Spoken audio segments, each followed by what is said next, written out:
हे आहे credit card. आजकाल हे सगळ्यांकडे आहे, बरोबर? का तुम्हाला माहिती आहे ह्याची सुरुवात कुठून झाली? मी सांगते. ह्याची सुरुवात 1949मध्ये न्यूयॉर्क सिटीपासून झालं असेल की न्यूयॉर्क सिटीमध्ये एक फॅन्सी कॅफे आहे, मेजर ग्रिल कॅफे म्हणून.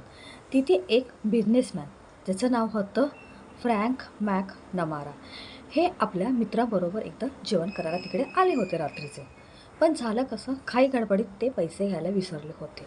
आणि जेव्हा बिल भरायची वेळ आली तेव्हा त्यांनी बघितलं तर आपल्याकडे पैसे नाही. तेव्हा त्यांना खूप असं लाजल्यासारखं वाटलं. मग तेव्हा ते त्यांच्या बायकोला फोन करून बोलवलं आणि पैसे भरवले. कारण की त्यावेळी काही असं ऑनलाईन वगैरे जीपे, फोनपे वगैरे आणि क्रेडिट कार्ड पण नव्हतं.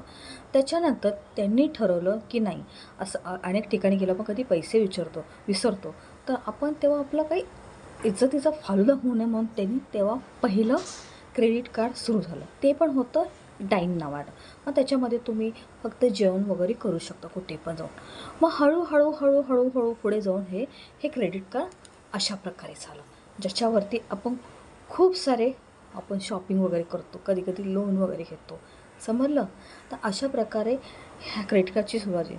जर फ्रँक मॅक नमाराने त्या दिवशी जर पैसे घेऊन गेले असते तर आपल्याकडे अजून क्रेडिट कार्ड आलं नसतं. खरं त्यांनी क्रेडिट कार्डची सुरुवात केली होती.